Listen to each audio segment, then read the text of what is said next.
Have you ever wondered if the advice you're following for dressing well is wrong? Well, I believe a lot of it is, and it's holding you back. In 2013, I left my custom clothier job and ignored most of the advice that I had picked up from GQ and other places over the years. My name is Gary Quincy, but you can call me GQ. Not because it's my initials, but because I stay sharp, so I'm like GQ, you know? And I've been dressing better since. Actually, not quite. It still took me another 2 years to finally start putting the pieces together. And that's because, well, a few reasons. Number one, I was doing everything by myself. And number two, in order to let new information in, you have to get rid of the bad information. So altogether, it really took me 10 years. Doesn't mean it has to take you this long, which is why I'm very excited, because today I'm going to share with you the exact blueprint to go from where you are now to the most stylish man in any room without the overwhelm, struggling to put together outfits that work, and missing out on career opportunities because your personal presentation isn't aligning with your ambitions. Intro!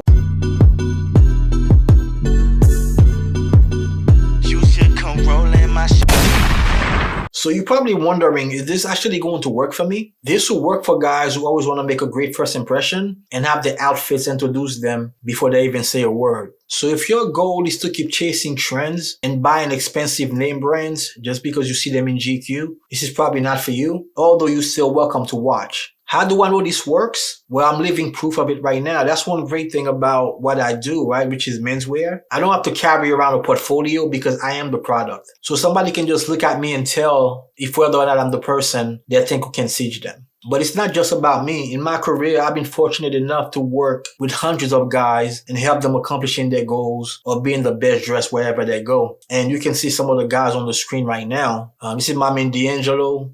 You can see the way that he used to look before and how he looks now. And this is Hanan with the black tie before and after. The next one is Jalan. Hell of a transformation. And of course, I can't forget Jefferson.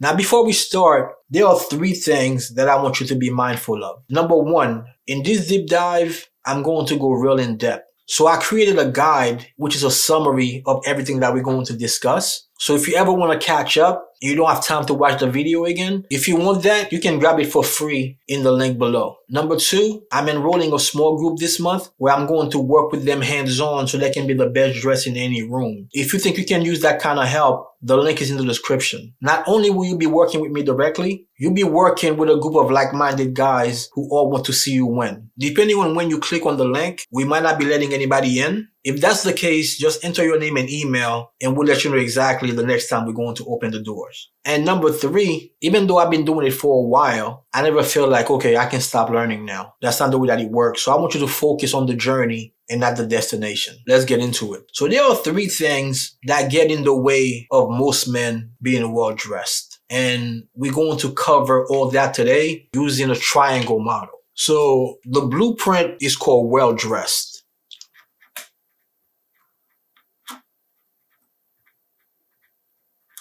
So how did I come up with those 3 things? Well, I've been doing this for a while and I've spoken to a ton of guys, man. Those 3 always come up over and over again. So the first reason why most guys aren't well dressed is because they're uncomfortable. So we're going to use a red pen to fill out those 3 major problems on the triangle. So this is the first problem.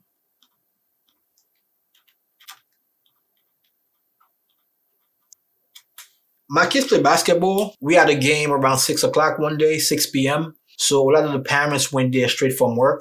And I was talking to one of them that I'm really cool with. He's an accountant, but he was wearing jeans and a t-shirt. And I said to him, did you change after work or that's the way that you dress for work? He was, oh no, that's the way I dress for work. He goes, if I'm meeting with a client, they might get a button up, but that's about it. I was like, really? He was like, yeah, man, I've never felt comfortable in suits, man. So I dug a little bit deeper and he was telling me he doesn't really understand fit. So he never feels like the suits never really fit him the right way. And that's a common refrain that, once again, I hear from a lot of guys. So that's the left part of the triangle. The next one, which I'm sure a lot of you guys can relate to, is that dressing well is expensive.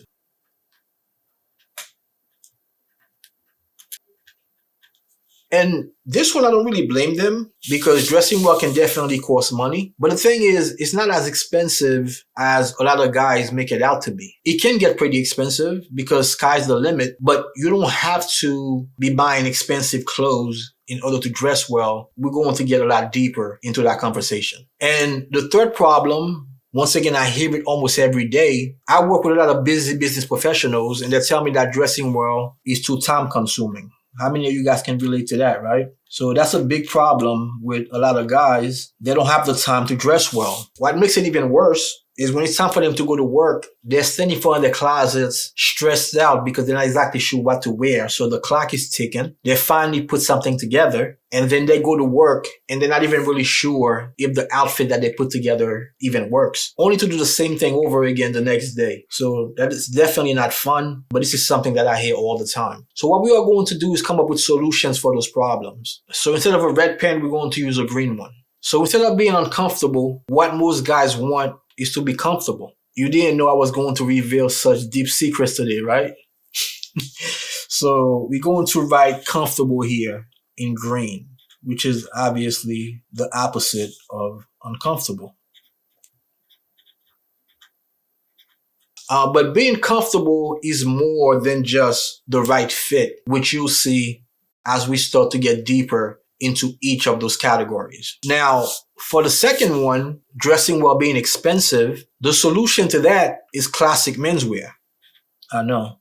Some of you are probably thinking, how is classic menswear going to help me save money? Don't worry, we're definitely going to get into that. And then last but not least, the busy professionals that I work with told me that dressing well is time consuming. So the solution to that problem is to have a closet with versatile pieces.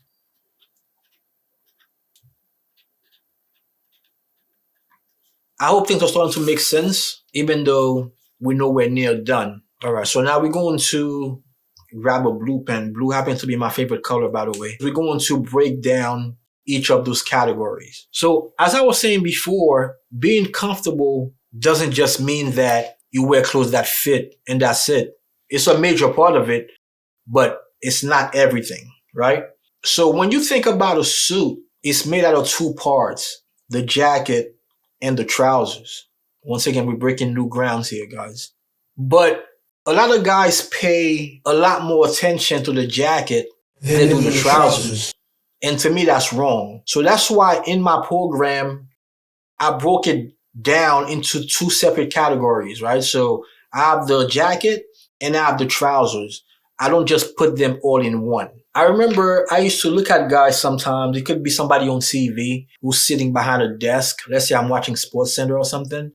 And I'd be like, man, this guy's well dressed. But I came to realize you can't tell if somebody's well dressed just by looking at the upper half, because so many guys neglect the bottom half. Talking about the trousers, in some cases it's their shoes. That's why I have to see the whole outfit to see if somebody's well dressed. Of course, I can tell they're not well dressed just by looking at the upper half, but I can jump out the window and be like, yeah, this guy knows how to dress just by looking at his torso. So we're going to start with the part that's most obvious, and that's the jacket, right?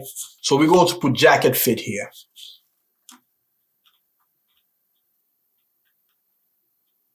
One problem that I see a lot is guys who are into menswear, let's say the ones who read GQ magazine, they always wear their suits too small. So the jackets be pulling, the lapels be bowing, just doesn't really work, right?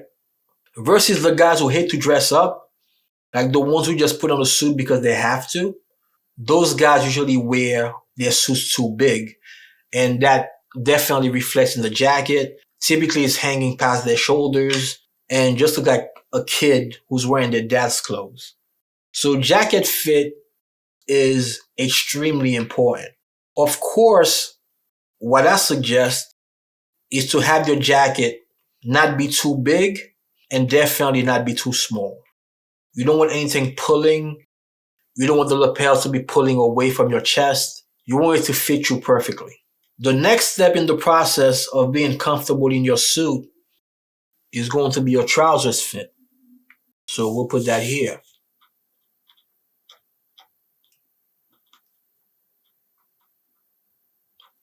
Your trousers are just as important as your jacket.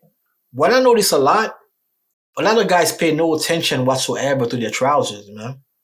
Which is very odd to me because it's a suit. You should be paying attention to both parts equally. Personally, I even pay more attention to my trousers because I feel like the trousers are even at times harder to get the fit right. And also there are a lot more details that goes into your trousers. You have to think about the waist. You have to think about the rise, like how high you want the trousers to be. You have to think about pleats. You have to think about cuffs. You have to think about the hem, how wide you want the trousers to be. One big issue I see, a lot of suits look like they were made in different factories. Even though a suit is supposed to be one piece, a lot of them don't look like that. Like the jacket will look bigger because for most men, their torso is going to be bigger than their legs. And then the pants would be slimmer. So it doesn't look like one piece. It looks like two different blocks when it shouldn't look like that. And that goes back to guys not really paying attention to their trousers, which to me is a really bad idea. The third section about the comfortable part of the triangle is having a seasonal wardrobe and dressing for the season.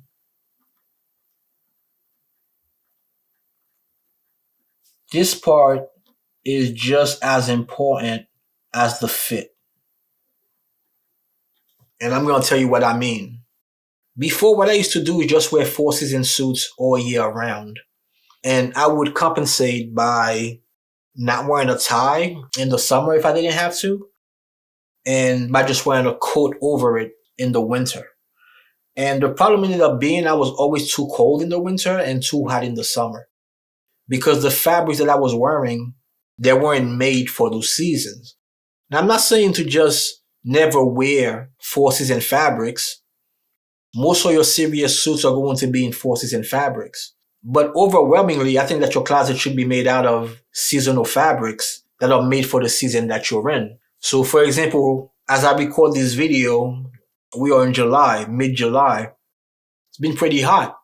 So today I'm wearing a linen suit from Proper Cloth, and I'm wearing a cotton and linen shirt also from Proper Cloth. By the way, if you use the code Riché, which is my last name, RICHE, you get 10% off your first order at Proper Cloth. So not only does the cream color scream summer, but the fabric also does, right? So for the summer, you want fabrics like fresco, sealsucker, tropical wool, and those types of fabrics. When October rolls around and it starts to get a little bit chilly here, that's when you want to wear fabrics like flannel, tweed, and corduroy. I've had guys who heard me talk about this before, and they'll push back with, I live in Texas or I live in Vegas. It's always hot here, so I can't have a seasonal wardrobe. But unfortunately, they're missing the point. Most guys in Texas and in Vegas, they're not wearing a seasonal wardrobe. They're wearing four-season suits all year round, which is not doing them any favors because it's hot. It doesn't really matter where you live. What I'm saying is you should have fabrics that matches that season or that climate. So if you live in Vegas, most of your closet should be made of clothing like what I mentioned before, like linen, hopsack, and those types of fabrics. So it doesn't really matter where you are. I'm not saying if you live in Vegas, you should have heavy clothing for the fall and winter. You don't get a fall and winter. I'm saying you should have clothes for the season that you live in. So once you master those three things, jacket fit, trousers fit, and having a seasonal wardrobe, you're always going to be comfortable in your clothes. The problem is most guys aren't doing that. Now let's move on to the classic menswear part of the equation. Part of the reason why a lot of guys feel that dressing well is expensive is because they're following trends. So they read magazines like GQ, where it tells them, here are the new things that are coming out for next season. Now they feel like they have to get those things because whatever they bought a year or two ago is no longer in. The thing about following trends is a moving target. You're never really going to be ahead of it. So you're going to keep throwing money at it, hoping that you're right on trend. But what happens in 2 years when a new trend comes in? So that's part of the reason why a lot of guys feel like dressing well is expensive. Now, I'm not saying that dressing well is cheap. And I'm not saying if you follow classic menswear, you never have to buy new clothes again. But you'll be buying new clothes because you just want new clothes, you're learning new things, not because you have to, because the clothes that you have no longer works. The beauty of classic menswear is whatever you wear is always in. There are very little swings. So therefore, you don't have to buy new clothes because the clothes that you bought a couple years before are now out of style. It's more like you're learning new stuff. So therefore, you want new clothes, but you don't really have to. So the first part about classic menswear that you want to master is having the right suits.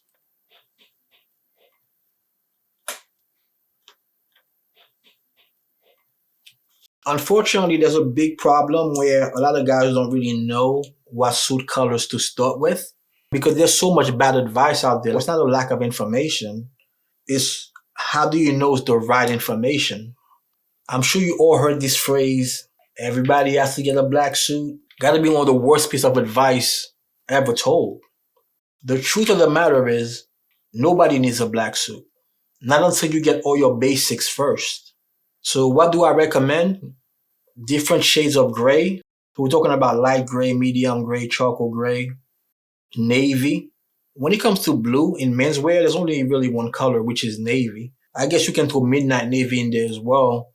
But navy is really the only blue that you have to concern yourself with. Then you have brown. Now, brown is very similar to gray in the sense that it has many different shades. Like, I'm wearing a light brown right now, and you can also do a dark brown, which would look completely different from what I'm wearing now. And green is another color that I really like. So all those colors, I would pick them ahead of black. And the reason is black is a very heavy color. So a lot of people think that black is versatile, but it's really not. Like black, especially when we're talking about worsted wool, black is only really perfect for somber occasions like a funeral. I heard people say, well, you can also wear it to a wedding. Why would I wear the same suit I wear to something somber, to something that's supposed to be joyous? Doesn't really make sense. Colors like medium gray, charcoal, and navy are a lot more versatile than black ever wished to be. And this is coming from somebody who has a black suit and have a newfound respect for black. But my black suit is in flannel. So if you're talking about like a seasonal suit where it has more texture to it, in black, that definitely takes some of the edge off. But even then, I still wouldn't recommend something like that within your first 10 suits because there are other colors that will be a lot more versatile, like what I mentioned before. So the right suits is the first part of the classic menswear equation. The second one, that one could have been first also, but I'm going to include it as the second one here and number 5 overall. And that's what I like to refer to as the foundation.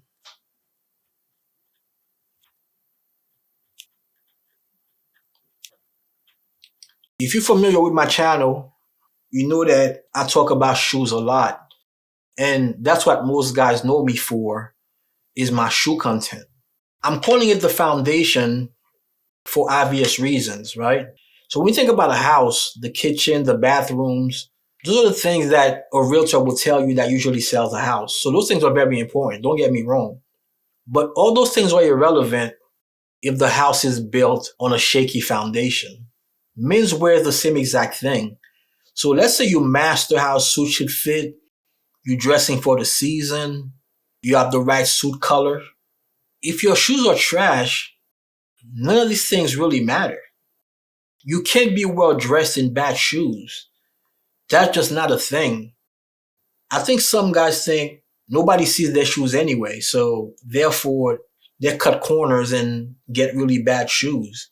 I can't step outside and not see a guy in one of those hybrid sneakers. And the excuse that they always give is that it's comfortable. When it comes to shoes, think of a Venn diagram. You want to have comfortable on one side and beautiful on the other side, and you want to be right in the middle. Guys are under the impression that a shoe can be beautiful and comfortable at the same time. Meanwhile, men been wearing beautiful shoes for over 100 years. And back then, most of them used to walk everywhere as opposed to now where we have cars. I think the problem is guys are used to wearing cheap shoes. So of course, those aren't going to be really comfortable. And number two, they don't even really understand what kind of feet they have so that they can buy shoes that accommodate their feet. I can understand somebody's 70, they have foot problems. So they want to wear something that's going to be as comfortable as possible, right? I can kind of understand that. But I'm seeing guys in their 20s wearing those shoes, man, and telling me that they're comfortable. That's unbelievable, man. You can't be well dressed in bad shoes. As far as colors, I always recommend that guys start with black.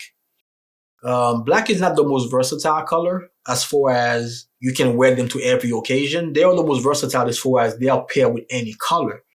But there are certain occasions where black is going to look out of place. But the reason why I would start with black is because there are also occasions where only black shoes would work. So you can't go to somebody's wedding unless we're talking about like a beach wedding in anything but black shoes. Obviously, you can't go to a funeral in anything but black shoes. If you're having like a really big meeting where there's a lot at stake, you want to wear black shoes. There are companies, there aren't that many of them, that still recommend that their employees only wear black shoes. So black shoes are very important. Now, right after black shoes, I would recommend dark brown shoes. So every wardrobe should have a pair of black shoes and a pair of dark brown shoes. A third option, which is like a wild card, I would say a pair of dark burgundy shoes or ox blood.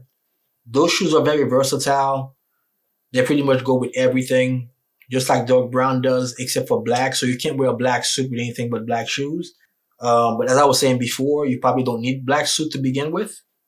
So dark brown, burgundy, and black is what I recommend that every man have in their shoe rotation. Now, there are other colors, of course, but you want to start with those colors. And the last part of the classic menswear side of the triangle is going to be business casual. This one is huge. And that's because most places now, the dress code is business casual. Although there are some places who are starting to go back to more of a business wardrobe, like 3 days a week, where they can still do business casual a couple times a week. But business casual, most companies, that's what they require from their employees as far as a dress code. This is something that you can attribute to the pandemic, but if we're being honest, it started way before that. I was reading articles in 2017 and 2018 where big companies like Goldman Sachs, for example, was no longer requiring for their employees to wear suits every day and opted for more of a business casual wardrobe. And when that started happening, I would hear a lot of guys rejoice. They were so happy that they no longer have to wear suits. The funny thing about that, so many guys are telling me, man, I wish we could go back to suits again. And that's because a suit is only one piece versus business casual is made out of two pieces. And a lot of guys have no idea which trousers to wear with their sport coats, man. That's a big issue. That happened to me. I remember asking a family friend, he's older than me and has been dressing up for a while. I'm like, yo, how do you know what color trousers to wear with your sport coats, man? Because that's something that I didn't even really want to try it because I just didn't really understand it. And he looked at me and said, you can just wear anything, man. I know I told this story plenty of times on this channel, but some of you are just seeing me now for the first time. I was baffled because I knew that wasn't the case. What do you mean you can just wear anything? That didn't really make sense, you know? So you can't just wear anything. I'm not saying that it's difficult, but if you don't know what you're doing, it could be an issue, right? So what I recommend for all guys to do is to start with a navy sport coat or blazer. If you're not sure what the difference is, a blazer always has metal buttons and it's considered a little bit dressier than a sport coat, which doesn't have metal buttons, just has regular suit buttons. And to pair with that is going to be a pair of medium gray trousers. This is what we affectionately refer to as a security guard look in menswear circles. That's not to say those are the only trousers that you can wear with it, but this is where everybody should start. Instead, you have guys wearing Dockers and just looking crazy. I see so many successful guys who look more like the intern than what their position entails because they have no idea how to wear business casual. And business casual is a huge part if you want to be the best dressed in any room. That's what separates the men from the boys, right? Because once again, a suit is easy. It's one piece. Well, it's not easy because if it was, everybody would be looking nice in their suits. We know that's not the case, but you get the point. You want to master business casual. It's very important. Now we're finally down to the last part of the triangle, which are your versatile pieces.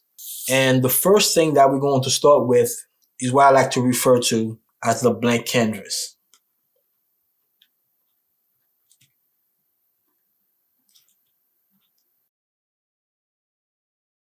By blank canvas, I'm referring to your shirt. When it comes to menswear, the most important part of your presentation is what I love to call the Holy Trinity, which is the lapel of the jacket, your tie, and your shirt collar. So your shirt is very important, but at the same time, you never want your shirt to be the focal point. I don't just feel that way about my shirt. I feel that way about my whole outfit. I don't want any part of my outfit to be getting more attention than everything else. But at the same time, people do compliment me on some of the things that I wear. Although most of the compliments that I get is typically about my whole ensemble or how comfortable I look in them. But every now and then somebody will have a favorite, right? Like people compliment my shoes at times. They tell me how I always wear really nice ties. Of course, people say something about the suit. And that's cool. But one thing that wouldn't work for me is if somebody start talking about my shirt. Like, of course, I get compliments about my shirt collar because your shirt collar is extremely important. We're going to get to that in a second. But if somebody keeps talking about just the shirt itself, you know that along the way, something went wrong because the shirt is supposed to be the blank canvas that allows everything else to shine. And the reason why your shirt would be getting compliments is because you're probably wearing some crazy colors. Personally, I only wear white, light blue, or light pink. Talking about when I'm wearing a suit.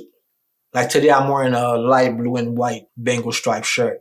A lot of guys feel like that's too boring for them. So they want to push the envelope by wearing darker colors like burgundy, black. That's crazy, man. Now people are going to be commenting about your shirt and you're thinking it's a good thing. It's not. Your shirt is not supposed to be drawing that type of attention. Now, as I was saying before, when I was talking about the Holy Trinity, there are two parts of your shirt that are very important. The first one is the shirt collar, and that's because that's the closest to your face. So that's the part of your shirt that people see. And a lot of guys mess up. They wear collars that are too small, collars that have no presence to them, collars that don't really frame their faces. What I recommend is for the collar points to always be long enough to be hidden underneath your jacket's lapels. That always lends itself to a cleaner look than when they can see the points. And the second part of your shirt that's the most important are the sleeves. You never want to be showing too much sleeves, and you definitely don't want to be showing no sleeves at all. I would say you want to aim somewhere around a quarter to a half an inch of shirt cuff showing underneath your jacket sleeves. And I'm talking about when your arms are by your side. As you start talking, your hands are moving, then it's going to be very hard to just show, let's say, a quarter. Right? Like right now, I'm showing probably a whole inch. But when my arms are by my side, I'm only showing about 3/8 of an inch. You follow these simple steps, and you're always going to look better than the next guy who's not paying attention to those things. The second part of the versatile piece of the triangle is what I call the secret weapon.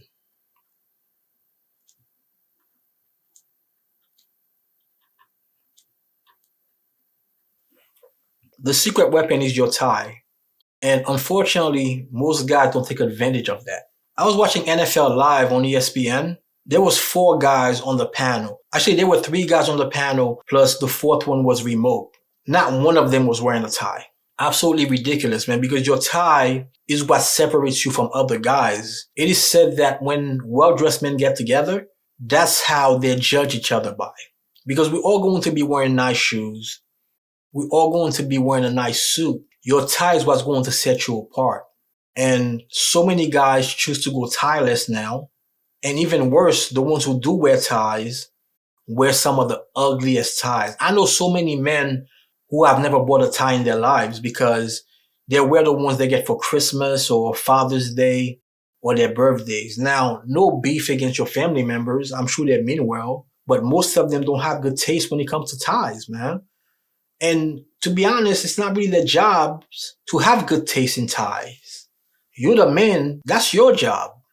I'm sure a lot of guys just look at it like, I also want to make sure I'm abiding to the dress code, so I have to wear a tie and just throw a piece of cloth around my neck.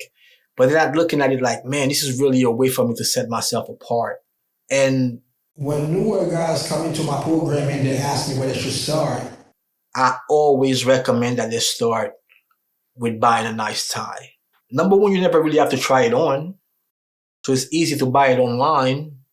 And number two, if you buy a really nice tie that's better than everything you've ever owned before, it's definitely going to make you look forward to acquiring more things that you can pair with that tie. Now, the 3 types of ties that I recommend, number one are full load ties. So those are the ties with geometrical patterns that repeat themselves. I probably wear those ties 75% of the time. Second type of tie that I recommend are stripe ties. And the last type of tie that I recommend are solid ties like what I'm wearing right now. One huge mistake that I see every time I go outside or go to a wedding, guys feel like their ties have to match their shirts. Pay attention next time. So they'll be wearing, let's say, an orange shirt. To pair with it, it's a cheap striped orange tie. They'll be wearing a pink shirt and they'll pair it with a cheap striped pink tie. Or they'll be wearing a purple shirt and to pair with it, you guessed it, a cheap purple stripe tie. Now, even though today I'm wearing a light blue and white shirt and I'm wearing a navy tie, I could have grabbed any tie, right? Like, it's almost like I can cover my eyes and just pick a tie and it's going to work with 99% of my suits.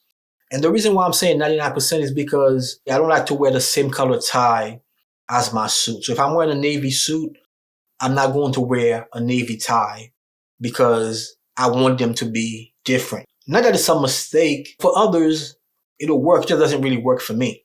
My friend style architects always tells me I can get dressed in the dark. I've never tried it, but I'm sure I can. And that's because that's the way that my wardrobe is curated, where everything works well together. And now to land the plane, the last part of the versatile pieces is what I like to call the icing on the cake.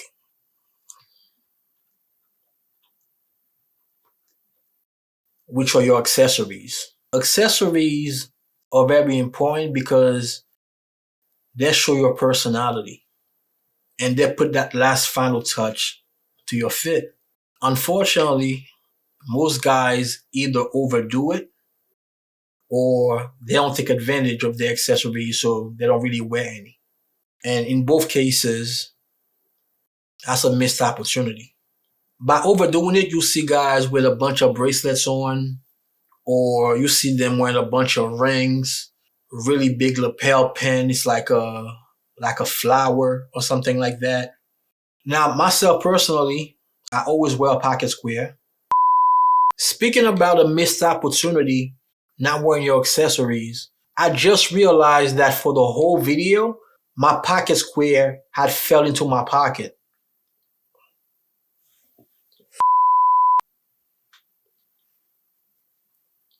I don't know when the pocket square fell off.